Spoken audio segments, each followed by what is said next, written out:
Hello friend, welcome to the channel solution. आप ये कई बार सोचते होंगे कि भाई अगर मेरे को कोई नई बीमारी हो गई है, जैसे कोविड के केस में अगर हम बात करें, तो क्यों नहीं गवर्नमेंट, क्यों नहीं साइंटिस्ट कुछ ही दिनों में आपके लिए नया मेडिसिन बना करके ला देते हैं। या अगर आप ये सोचते होंगे कि जिस मेडिसिन को मैं आज अपने हाथ में रख करके यूज करने वाला हूं, करने वाली हूं, उसको बनने में कितने ही साल लगे होंगे, 1 साल 2 साल, बस इतना ही लगा होगा। लेकिन आज की वीडियो को देख करके आप समझ पाएंगे कि किसी भी प्रोडक्ट को बन करके आपके कंज्यूम होने लायक बनने के लिए काफी लंबा सफर तय करना पड़ता है, और यह सफर कई अलग अलग फेज से होकर गुजरता है। और इन सभी फेज को अगर हम अपने फार्माकोलॉजी के लैंग्वेज में बात करें तो इसे हम कह सकते हैं ड्रग डिस्कवरी फेज। और उसके अंदर 2 तरह के पैरामीटर आते हैं, प्री क्लिनिकल ट्रायल और क्लिनिकल ट्रायल। तो आज के इस वीडियो में हम डिस्कस करेंगे इसी क्लिनिकल ट्रायल के बारे में। यह टॉपिक जनरल पब्लिक के साथ साथ जो बच्चे जीपैट, ड्रग इंस्पेक्टर, नाइपर जैसे कॉम्प्लेक्स एग्जाम की तैयारी कर रहे हैं उनके लिए काफी यूजफुल है। एक आध क्वेश्चन तो इसमें से हमेशा पूछे गए हैं। चलिए सबसे पहले बात कर लेते हैं कि आखिर क्लिनिकल ट्रायल का मतलब क्या होता है। क्लिनिकल ट्रायल में जो दूसरा वर्ड है ट्रायल, इसका मतलब तो आप समझते होंगे कि कोई चीज अपन कर करके देखते हैं कि क्या वो रिजल्ट दे रहा है जो हम एक्सपेक्ट कर रहे हैं। जैसे सिंपल सा, अगर आप किसी मॉल में कपड़े लेने के लिए जाते हो तो कपड़े लेने के लिए आप कोई कपड़ा पसंद करते हो और भैया को या जो दुकान के ऑनर है या कोई शॉपकीपर है उनको ये नहीं बोल देते बिना ट्राई किए कि हाँ ये पैक कर दीजिए। आपको वो चीजें पहले ट्राई करनी पड़ती हैं कि आपके अकॉर्डिंगली, आपकी बॉडी के साइज के अकॉर्डिंगली वो फिट आ रही कि नहीं आ रही। अगर वो एप्रोप्रिएट है तो आप उसे अप्रूव करके पैक करवा लेते हो। लेकिन अगर कहीं से साइज छोटा बड़ा ऊपर नीचे होता है जो कि आपको फिट नहीं बैठता तो आप उसे बिल्कुल नहीं लेते हो, क्योंकि size is more important than anything else. तो यहां पे ये चीजें बिल्कुल दवाइयों के साथ भी फिट बैठती हैं। कि अगर मैं कोई ड्रग कंज्यूम करने वाला हूं, कोई मेडिसिन लेने वाला हूं, तो आप उस मेडिसिन से क्या एक्सपेक्ट करते हो कि वह आपकी प्रॉब्लम सॉल्व कर दे। अगर बुखार है तो पैरासिटामोल लेते हो तो आप उस दवाई से क्या एक्सपेक्ट करते हैं कि भाई मैं जब ये पैरासिटामोल लूंगा तो थोड़ी देर बाद ये मेरे बुखार को ठीक कर देगा। आप कभी किसी मेडिसिन से एक्सपेक्ट नहीं करते हो कि अगर मैं XYZ दवाई लेता हूं तो ये मेरे को वोमिटिंग कॉज करे, ये मेरे को चक्कर कॉज करे, हो सकता है मेरे को बहुत ब्लीडिंग कॉज कर दे। ये कोई एक्सपेक्ट करता है? नहीं। क्यों? क्योंकि आप में से कोई भी इंक्लूडिंग मी ये नहीं चाहते हैं कि इस ड्रग का अनवांटेड इफेक्ट आपको देखने को मिले। तो वो कैसे पता चलेगा नए ड्रग का? मैं अगर आपको कोई भी चीज दे देता हूं कि देखो ये बहुत अच्छा चीज है, खा के देखो, तो जब तक खा के नहीं देखेंगे, टेस्ट करके नहीं देखेंगे, ये कैसे बता सकते हैं कि वो अच्छा है कि नहीं? मीठा, कड़वा, खट्टा, नमकीन, व्हाटएवर स्वाद इज, जैसा भी स्वाद है, बिना ट्राई किए तो पता चलेगा नहीं। यही है आपका क्लिनिकल ट्रायल। बस आपको मेडिसिन को चेंज कर देना है नॉर्मल गुड्स की सहायता से। तो अगर आप ये कहें कि मेडिसिन की कई अलग अलग पैरामीटर पे इवेल्युएशन होता है, चेकिंग होता है, और फिर जब वो सब कुछ सही निकलता है तो मार्केट में उसे लॉन्च कर दिया जाता है गवर्नमेंट के परमिशन के साथ, जिसे बाद में आप और मैं परचेस करके कंज्यूम करते हैं। उसकी पूरी स्टडी कहलाती है क्लिनिकल ट्रायल। क्लिनिकल ट्रायल को अलग अलग फेजेस में डिवाइड किया गया है और हर एक फेज में कुछ खास बातें हैं। जैसे कि आप अपने स्क्रीन पर अगर आप देख पा रहे हैं तो ये हमारा समरी ऑफ क्लिनिकल ट्रायल है। शॉर्ट में इसको हम कवर करेंगे और इसके अंदर कौन कौन से पैरामीटर पे कवर कंपैरिजन होगा। सबसे पहले फेज में कन्वर्ट होगा, कौन कौन से चरण इसके होते हैं और उन फेज का क्या क्या नाम होता है। दूसरा देखोगे तो नेम ऑफ फेज, उस फेज का क्या नाम रखा गया है, उसके बेस पे आप उसकी स्टडी करते हो। और तीसरा ये इंपॉर्टेंट है कि कंडक्टेड ऑन, कि ये जो क्लिनिकल ट्रायल है वो किस पे कंडक्ट किया जाता है, वो कौन कौन से लोग हैं। फिर हम बात करेंगे आखिरी में मेन पर्पस, जो सबसे इंपॉर्टेंट है कि आखिर इस क्लिनिकल ट्रायल को परफॉर्म करने का क्या पर्पस है, क्यों आप क्लिनिकल ट्रायल करते हो। चलिए एक एक करके शुरू करते हैं। बहुत इंपॉर्टेंट टॉपिक है। सबसे पहला हमारा जो फेज का नाम है वो जीरो फेज है। जीरो कितना होता है आपको समझ में आ रहा है? जीरो की वैल्यू कंपैरेटिवली अदर वैल्यू से कम होती है। तो फेज जीरो का क्या मतलब है? फेज जीरो का जो दूसरा नाम है वो क्वेश्चन पूछा जा चुका है और यह है आपका माइक्रो डोजिंग स्टडीज, मतलब बहुत कम डोज पे आप उसकी स्टडी करते हो। इसको समझने के लिए सिंपल सा एग्जांपल ले लेते हैं। मान लेते हैं कि आप पहली बार खाना बनाना सीखे हो या सीख रहे हो, और आपको जब पहली बार सीखने के बाद प्रैक्टिकल आपका हो चुका, ट्रेनिंग आपका हो गया, अब परफॉर्म करने की बारी आती है, तो क्या मैं आपको खाना बनाने का जो काम दूंगा या सामग्री दूंगा वो कितने लोगों के व्यक्ति के हिसाब से होना चाहिए? आप कितने लोगों के हिसाब से पहले ट्राई करोगे? 1 लोग, 2 लोग, या हद से अधिक अगर अपनी फैमिली के बारे में बात करेंगे तो 4 लोग। 4 लोगों के खाने की क्वांटिटी के हिसाब से आप ट्राई करोगे। अगर बन गया तो वेरी गुड, और अगर बिगड़ गया तो 4 या 2, 3, 2 जितना भी आप यूज करोगे उतना नुकसान होगा। लेकिन ये बताओ कि पहली बार सीखे व्यक्ति को क्या मैं किसी पूरे भंडारे को बनाने की जिम्मेदारी दे दूं? आपका जवाब होगा बिल्कुल भी नहीं। कारण आपको पता है कि अगर गलती से कुछ गलत हो गया तो पूरा खाना नुकसान हो जाएगा और काफी ज्यादा कंज्यूम होगा, आपका वेस्टेज मटेरियल यूज हो जाएगा, काफी ज्यादा वेस्ट हो जाएगा। तो वो तो उनकी कीमत होगी, हर चीज तो पैसे में आती है, फ्री में तो होगी नहीं, तो उनकी जो भी कीमत होगा उनका नुकसान हो जाएगा। सेम चीज दवाइयों के रेस्पेक्ट में सोचिए सोचिए कि अगर मैं शुरू से ही बड़े बड़े क्वांटिटी पे दवाइयों को यूज करूं, बड़े बड़े पॉपुलेशन ऑफ द पीपल पे यूज करूं, तो अगर भगवान न करे कोई नुकसान हो गया तो एक्सपेंस तो जाएगा ही जाएगा। जिनके ऊपर ट्राई कर रहे हो उनकी जिम्मेदारी भी आपके ऊपर रहती है, तो उनका भी नुकसान हो सकता है। इसीलिए सबसे पहला जो फेज होता है वह है माइक्रो डोजिंग, जिसका मतलब है बहुत कम पॉपुलेशन पे ट्राई करना। तो देखिए किस पे कंडक्ट किया जाता है, ये कंडक्ट किया जाता है हेल्दी वॉलंटियर्स पे। ये क्वेश्चन पूछा जा चुका है, इसका विशेष ध्यान रखिएगा, ये हेल्दी वॉलंटियर्स पे कंडक्ट किया जाता है। अब आप सोच रहे होंगे कि दवाई तो किसी बीमारी को ठीक करने के लिए की जाती है, लेकिन उसका इवैल्यूएशन हेल्दी पे क्यों किया जा रहा है, क्यों नहीं ऐसे व्यक्ति पे किया जा रहा है जिसको वो प्रॉब्लम है जिसको ठीक करने के लिए दवाई की स्टडी की जा रही है। बहुत सही सवाल है। अगर आपके मन में ये सवाल है तो मेरा आंसर ये है कि मान लेते हैं कि मेरे पास ये जो पेन है वो कोई दवाई है, ठीक है, और आपको कोई प्रॉब्लम है, छोटी मोटी प्रॉब्लम है, जिसका सॉल्यूशन ये है, ये ऐसा मैं कंज्यूम कहता हूं और आपको ये यकीन दिलाता हूं। अब अगर मान लेते हैं कि ये वाकई में वो काम कर रहा है जिसके लिए आप इसे लेना चाहते हैं, तो आपको फायदा हो जाएगा। लेकिन अगर दूसरा केस ये करो कि इसके में कोई एक्टिविटी नहीं है और इसको आप लेते हो तो कुछ नहीं होता, ना फायदा होता है ना नुकसान होता है, तो आपके लिए सेकंड केस हो गया। अब तीसरा केस एज्यूम करिए कि ये कोई ऐसा ड्रग है जिससे अगर आप लेते हैं तो आपकी प्रॉब्लम सॉल्व तो नहीं होगी, लेकिन कोई दूसरी बड़ी प्रॉब्लम शुरू हो जाएगी जो आपको एक्सपेक्ट था ही नहीं। अब आप इन तीनों में से बताओ सबसे पहली प्रायोरिटी क्या होगी आपकी, किस तरह के ड्रग को लेना पसंद करोगे? आप बोलोगे सबसे पहले तो पहले नंबर का, कि वो ठीक कर दे। लेकिन अगर पहला नंबर पॉसिबल नहीं है तो अब आप दूसरे और तीसरे में सेलेक्ट करो। तो आपका कहना होगा भैया कोई काम करे ना करे चल जाएगा मुझे, लेकिन नुकसान तो मत करे। यही आंसर इसके क्वेश्चन का भी है कि सबसे पहले आप हेल्दी पे चेक करोगे, ये चेक करने के लिए कि उससे कोई नुकसान तो नहीं हो रहा, उस ड्रग को लेने के बाद कोई साइड इफेक्ट तो देखने को नहीं मिल रहा है। बिकॉज सेफ्टी कम्स फर्स्ट, सबसे पहले जरूरी होता है ह्यूमन सेफ्टी, या अगर एनिमल के बारे में बात करें तो एनिमल सेफ्टी। तो सबसे पहले हम सेफ्टी चेक करते हैं, ठीक है, और स्मॉल नंबर पे, स्मॉल नंबर बहुत कम नंबर पे होता है, 50-60 के लोगों के आसपास, ताकि ज्यादा नुकसान हो ना सके। पर्पस में भी अगर आप देखेंगे तो देखिए पर्पस में क्लियरली मेंशन कर रहे हैं टू नो द फार्माकोकाइनेटिक्स, ये देखने के लिए कि उस ड्रग का एब्जॉर्प्शन, डिस्ट्रीब्यूशन, मेटाबॉलिज्म और एलिमिनेशन, एक्सक्रीशन हो कैसा रहा है, उसकी स्टडी करने के लिए, उसके बायोकेमिकल पैरामीटर को समझने के लिए on the basis of pharmacokinetic parameter. दूसरा, कुड अवॉइड कॉस्टली फेज 1। देखिए इसके बाद अब फेज 1 शुरू हो जाएगा तो उसमें वॉलंटियर्स की संख्या भी बढ़ेगी, मेडिसिन की संख्या भी बढ़ेगी, उसकी रिस्पॉन्सिबिलिटी भी बढ़ेगी, तो खर्चा भी बढ़ेगा। तो पहले आप ट्राई करो स्मॉल क्वांटिटी पे, जैसे खाना बनाने वाला एग्जांपल दिया ना, परफेक्ट मैच करता है। तो हम आगे जाकर के जो खतरनाक टाइप की कंडीशन डेवलप हो सकते हैं अगर ऐसा हो गया, उसके कारण से जो एक्सपेंस होगा उसको बचने के लिए हम इसको यूज कर सकते हैं। तो हम कम नंबर पे देंगे ताकि उसकी कॉस्ट भी आप बचा सको, नुकसान को भी आप मैनेज कर सको। ये हमारा जीरो फेज, याद रखिएगा जीरो को बोलते हैं माइक्रो डोजिंग फेज। इसके बाद बारी आती है नेक्स्ट फेज की, और ये है आपका फेज 1, जिसका नाम है ह्यूमन फार्माकोलॉजी एंड सेफ्टी। मतलब ह्यूमन के रेस्पेक्ट में उस पर्टिकुलर ड्रग की जिसको आप ट्राई कर रहे हो, जिसको आप दे रहे हो, उसकी सेफ्टी चेक करेंगे और उसकी फार्माकोलॉजी चेक करेंगे। What does it mean by pharmacology? Pharmacology का मतलब होता है फार्माकोकाइनेटिक और फार्माकोडायनेमिक। और फार्माकोकाइनेटिक के अंदर अगर आप देखेंगे तो आपका ADME आ जाता है, और डायनेमिक के अंदर अगर हम बात करें तो उसके इफेक्ट आ जाते हैं, इंक्लूडिंग डिजायरेबल इफेक्ट और अनडिजायरेबल इफेक्ट। केवल इफेक्ट के बारे में आप नहीं बात कर सकते, आप डिजायरेबल और अनडिजायरेबल दोनों को इफेक्ट के अंदर क्लब करके ही पढ़ोगे। ये हमेशा याद रखिएगा। अच्छा इफेक्ट भी उसका फार्माकोडायनेमिक इफेक्ट है, बुरा effect, adverse effect, fetal effect, lethal effect, जो भी इफेक्ट है जो कि आपको चाहिए ही नहीं, वो सारे इफेक्ट भी फार्माकोडायनेमिक के अंदर आते हैं। अब हम किस पे चेक करेंगे? अब हम हेल्दी वॉलंटियर्स पे चेक करेंगे। पहले भी हेल्दी वॉलंटियर्स पे चेक किया था, अभी भी हेल्दी वॉलंटियर पे चेक करेंगे, लेकिन डिफरेंस ये हो रहा है कि बहुत स्मॉल क्वांटिटी में हमने पहले जीरो फेज पे किया था, अब इनकी संख्या हो जाएगी 20 से लेकर के 100। ये क्वेश्चन इंपॉर्टेंट, ये क्वेश्चन पूछा जा चुका है कि अगर हम बात करते हैं फेज 1 में तो कितने वॉलंटियर्स में इंक्लूड किए जाते हैं? आपका आंसर है 20 से लेकर के 100। और इसका जो रेफरेंस है वो नीचे भी आप देख सकते हैं, रिव्यू ऑफ फार्माकोलॉजी बाय स्पर्श गुप्ता। बहुत ही अच्छी किताब है। सभी फार्माकोलॉजी के स्टूडेंट्स को जो किसी भी तैयारी एग्जाम में लगे हुए हैं, कॉम्पिटिशन एग्जाम की तैयारी कर रहे हैं, उनको ये किताब खरीदनी ही चाहिए। बहुत ही अच्छा किताब है, आप एक बार चेकआउट कर लीजिए।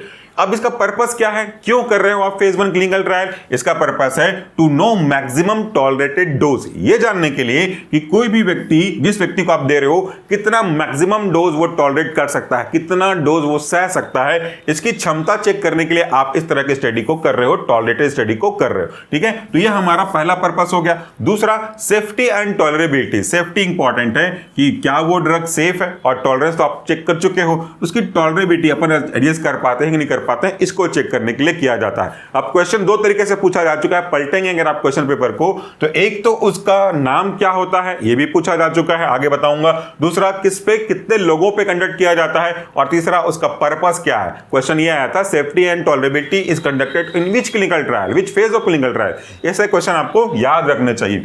अगला हम बात करते हैं फेज 2 की। तो फेज 2 का जो एक्चुअल नाम है वो आपके लिए इंपॉर्टेंट है, और यह आपका थेराप्यूटिक एक्सप्लोरेटरी। एक्सप्लोरेटरी मतलब क्या होता है, एक्सप्लोर करना, उसको चेक करना, उसको स्टडी करना, डीप स्टडी करना। किसको? थेराप्यूटिक एक्टिविटी को। और थेराप्यूटिक एक्टिविटी मतलब स्पेसिफाइड है, डिजायरेबल, अच्छा, जिससे फायदा हो, उस तरह की एक्टिविटी। ठीक है, और ऊपर तो ऑब्वियसली अनडिजायरेबल एक्टिविटी भी इंक्लूडेड थी मेनली। तो यहां पे थेराप्यूटिक एक्सप्लोरेटरी कर रहे हैं। कितने पेशेंट पे हम इसको यूज कर रहे हैं? ये पेशेंट ऑफ होमोजीनस पॉपुलेशन, एक जैसे पॉपुलेशन, बिल्कुल एक जैसी कैरेक्टरिस्टिक फीचर मेंटेन करने वाले लोगों पे हम परफॉर्म कर रहे हैं। एक ही कंट्री के, एक ही स्टेट के लोगों पे ज्यादातर प्रीफर करा जाता है, हम इसमें कर रहे हैं। और इसकी जो संख्या है वो याद रखिए, ये है आपका 100 से 150। ये संख्या बिल्कुल भी याद रखनी चाहिए आपको। 100 से 150 लोगों में हम परफॉर्म करते हैं। और क्यों परफॉर्म करते हैं, इसका पर्पस क्या है? सबसे पहला, टू एस्टेब्लिश थेराप्यूटिक एफिकेसी।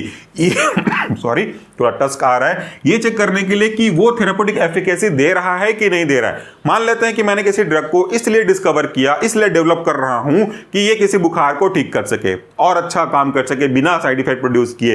तो क्या देने के बाद वो अपनी एफिकेसी को एनहांस प्रूव कर रहा है, एस्टेब्लिश कर पा रहा है कि हाँ भाई इसको देने के बाद बुखार ठीक हो रहा है। तो ये चेक करने के लिए कि जिस पर्पज से, जिस मकसद से मैं इसकी स्टडी कर रहा हूं, रिसर्च किया, वो पूरा कर पा रहा है कि नहीं कर पा रहा है। दूसरा, dose ranging and ceiling effect, ये भी बहुत महत्वपूर्ण है। डोज और सीलिंग इफेक्ट, ये दो चीजों पे ध्यान दीजिएगा। डोज का मतलब क्या होता है, ये आप जानते हैं, होता है खुराक, कि कितनी डोज सही है, सफिशिएंट है इफेक्ट प्रोड्यूस करने के लिए, डिजायरेबल, और उस डोज पे कितना कम से कम मैं अनवांटेड इफेक्ट को कंट्रोल कर सकता हूं।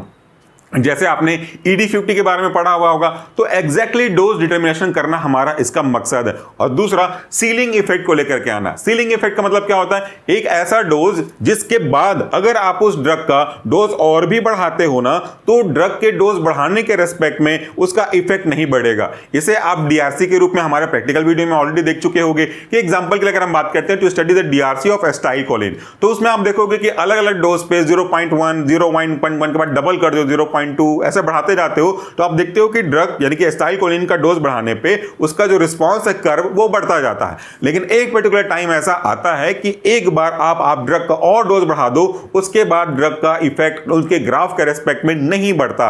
तो जिस पॉइंट पे ड्रग के डोज बढ़ाने के बावजूद भी ड्रग का असर या ग्राफ नहीं बढ़ता, उसी को हम कहते हैं सीलिंग इफेक्ट। तो ऐसा कौन सा डोज है जिसका ऐसा कौन सा डोज है जिसके ऊपर अगर आप और जाते हो तो आपको इफेक्ट नहीं मिलने वाला, तो आप उसके ऊपर क्यों जाओगे? अगर आपको कोई चीज 5 रुपए में मिल रही है तो उसके लिए आप 500 रुपए क्यों दोगे भाई? यही चीज हमारा मेन चीज है, सीलिंग इफेक्ट, उससे ऊपर नहीं जाना। ठीक है, इसके बाद जो अगला फेज है वह है आपका फेज 3। फेज 3 का दूसरा नाम है थेराप्यूटिक कन्फर्मेटरी।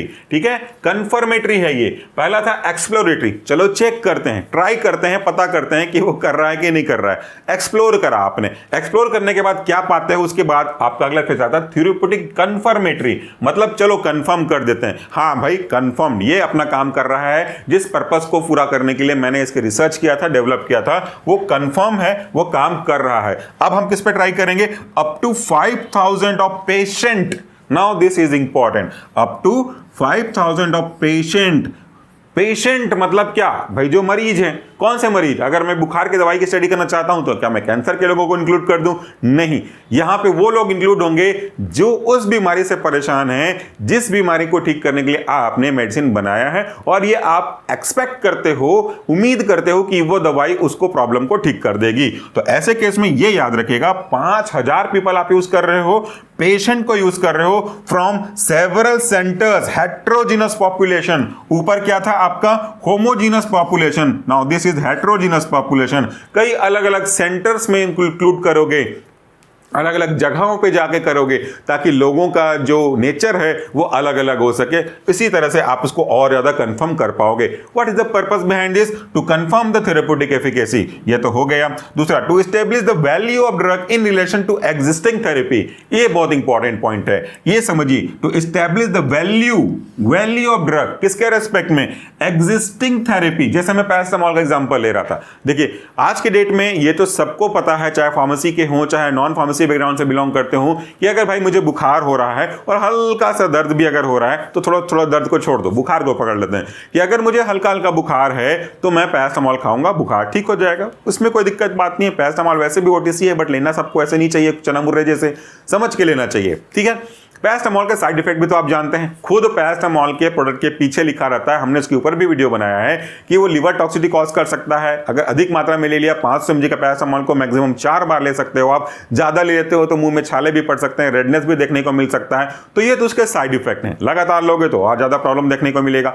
तो क्या मेरा ये अभी वाला ड्रग जिसके बात कर रहा हूं, क्या वो कुछ ऐसी वैल्यू क्रिएट कर पाता है जो कि ऑलरेडी मार्केट में प्रेजेंट जो लीडर ड्रग होगा उससे अच्छा इफेक्ट देगा? और अच्छा इफेक्ट कहने का मतलब मेरे साइड इफेक्ट के साथ कम होने से भी जुड़ा हुआ है। तो क्या वो मेरा ड्रग पहले वाले ऑलरेडी मार्केट में अवेलेबल ड्रग से ज्यादा अच्छा थेरेपेटिक इफेक्ट दे रहा है और उससे कम तरह का अनवांटेड इफेक्ट दे रहा है? जैसे पैरासिटामोल एग्जांपल की मैं बस बात कर रहा हूं, क्या उससे कम डोज पे आपके फीवर को ठीक कर रहा है और साथ में ना कोई आपको लिवर टॉक्सिसिटी, ना कोई रैशेस, ना कोई इन्फ्लामेशन, ना कोई और साइड इफेक्ट? मतलब जीरो तो नहीं बोल सकता, असंभव है जैसा है, लेकिन उससे काफी कम साइड इफेक्ट देखने को मिल रहा है। अगर हां तो भाई ये तो चांदी लग गई, आपकी तो लॉटरी लग गई। तो ये आपको चेक करते रहना और उद्देश्य भी यही होना चाहिए, इफेक्ट बढ़े साइड इफेक्ट कम हो, तब तो हमारा अचीवमेंट होने लगेगा। उसके बाद हमारा जो अगला फेज है वो है फेज 4। इसमें से क्वेश्चन पूछे थे और ये फेज 4 चलता रहता है हमेशा के लिए। देखिए ये क्या है? Post marketing surveillance.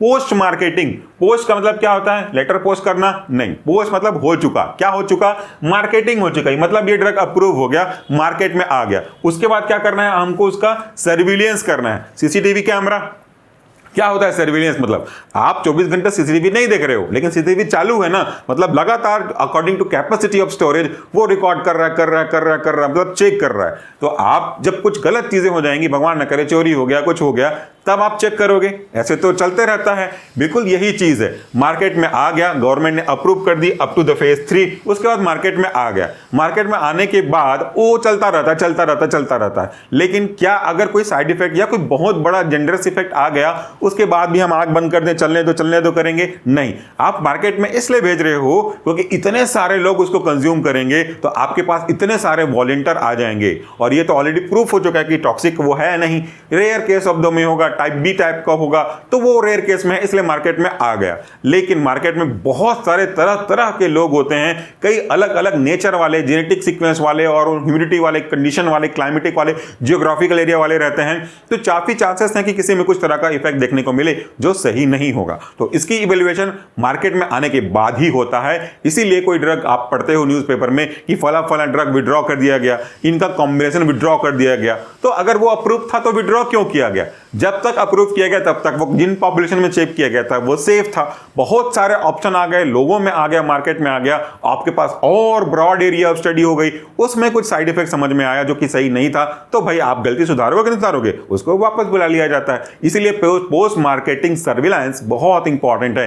किस पे परफॉर्म करते हैं? देखो, अच्छा इसका दूसरा कंडक्टेड देखिए, कंडक्टेड किस पे करते हैं? Large number of patient being treated by practising physicians. मतलब अगर मान लेते हैं कोई स्पेसिफिक बीमारी है XYZ, ठीक है, वो उस बीमारी की ही दवाई है जिस बीमारी को स्पेसिफाइड किया गया है। अब वो कौन लिखेगा? वो ओटीसी प्रोडक्ट तो है नहीं, वो डॉक्टर लिखेंगे। तो अगर मान लेते हैं X नाम की बीमारी है, तो डॉक्टर जो भी X नाम की बीमारी वाले पेशेंट आएंगे सबको ये दवाई लिखेंगे।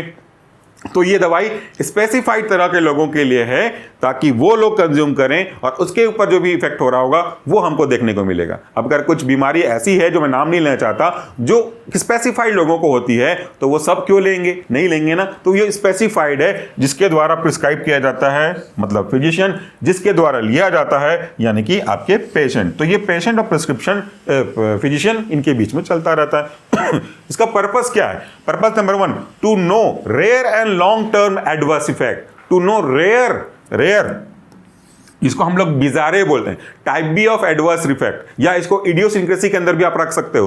तो ये रेयर वाले चीजों को जानने के लिए, और दूसरा लॉन्ग टर्म इफेक्ट जानने के लिए। क्लिनिकल ट्रायल होगा कितने दिनों के लिए? कुछ महीनों के लिए होगा, कुछ स्पेसिफिक कंडीशन में लंबा जा सकता है। बट अगर कोई बीपी का पेशेंट है, शुगर का पेशेंट है, या कैंसर का पेशेंट है, तो उसको वो दवाई तो लाइफ लॉन्ग जा सकती है ना, जा सकती है कह रहा हूं, जाएगी नहीं कह रहा हूं, तो जा सकती है ना। तो उतना लंबा तो शायद क्लिनिकल ट्रायल में कोई कंज्यूम ना करता हो, 20 साल 25 साल जो दवाई ले रहा है, 10 साल भी मान लो, तो वो इन लोगों पे लेकर के जो पेशेंट होंगे बीपी के, शुगर के, उन पे चलेगा, उन पे साइड इफेक्ट देखा जाएगा। ठीक है। दूसरा पर्पस क्या है? Special group like children pregnancy can be tested accordingly, condition applied इस वाले में, अकॉर्डिंगली। अब बच्चों के लिए दवाई तो मार्केट में आती ही है, हमारे बच्चे हैं, उन पे हम दवाई देते हैं, तो उन पे क्या असर पड़ रहा है? ये भी कई बार आपको पता होगा कि बच्चों की दवाइयां विड्रॉ की जा चुकी हैं। मैं नाम नहीं बताऊंगा, आपको पता होना चाहिए, ये किसी और क्लास में डिस्कस करेंगे। तो वो दवाई भी जिसमें कॉम्बिनेशन किसका किसका था, एक एनाल्जेसिक था और एक एंटीपायरेटिक था। ठीक है, स्पेसिफिक तरीके का एनाल्जेसिक ड्रग था, उसको कॉम्बिनेशन को विड्रॉ कर दिया गया। अब इसमें प्रेगनेंसी भी आ जाती है। प्रेगनेंसी वुमन यानी कि प्रेग्नेंट वुमन को कभी भी क्लिनिकल ट्रायल में इंक्लूड करते नहीं है, लेकिन यूज तो कई मेडिसिन प्रेगनेंसी में करा जाता है, जिसमें वो फोलिक एसिड को छोड़ दो, अगर आप विटामिन को छोड़ दो तो भी कुछ कुछ केसेस होते हैं, चाहे वो स्पीड अप करने के लिए, स्टेबल करने के लिए वूम को, ऐसी दवाइयां हैं। उस तरह की दवाइयां अगर हैं तो भी क्लिनिकल ट्रायल के इस फेज से हम जस्टिफाइड कर सकते हैं। तो आपने अभी आज के वीडियो में एक स्लाइड में देखा कि हमारे पास 0, 1, 2, 3, 4 फेजेस है। अलग अलग फेज का नाम क्या है, ये नाम भी आपको याद रखना है। किस पे कंडक्ट किया जाता है? नंबर, ये नंबर बहुत इंपॉर्टेंट है। नंबर नंबर नंबर, बस नंबर का खेल है, ये आपको याद रखना है, और उसका पर्पस क्या है वो याद रखना है। अगर आप सेमेस्टर के स्टूडेंट हैं, चाहे किसी भी सेमेस्टर के हैं, और आपके क्वेश्चन में आता है, चाहे वो आपके 4th semester, 5th semester, 6th semester के हो, तो जनरली सेमेस्टर के एग्जाम में इसका पर्पस पूछा जाता है। अगर आप कॉम्पिटिशन एग्जाम की तैयारी कर रहे हैं तो आपके उससे नंबर पूछा जाता है, और अगर आप कॉम्पिटिशन एग्जाम जैसे छोटे लेवल के एग्जाम, फार्मासिस्ट वगैरह क्वेश्चन बहुत टफ नहीं आते, उसमें उनके नाम भी पूछते हैं। ज्यादातर नंबर ज्यादातर पूछा गया है, और उसके कंडक्टेड का पर्पस क्या है। तो आज के वीडियो के लिए इतना ही। आई होप कि आपको ये टॉपिक समझ में आया होगा। अगर कोई भी टॉपिक और स्टडी करना चाहते हैं फार्माकोलॉजी से रिलेटेड, तो कमेंट बॉक्स में कमेंट कर दीजिए। मैं तो अभी रैंडम वीडियो बना रहा हूं आपके लिए, फिर एक प्रॉपर चैनल पकड़ करके, एक अपनी नीच पकड़ करके शुरू कर देंगे आगे पढ़ाने के लिए। बस आपके कमेंट का इंतजार है। Thank you so much for watching this video. नमस्कार, टेक केयर।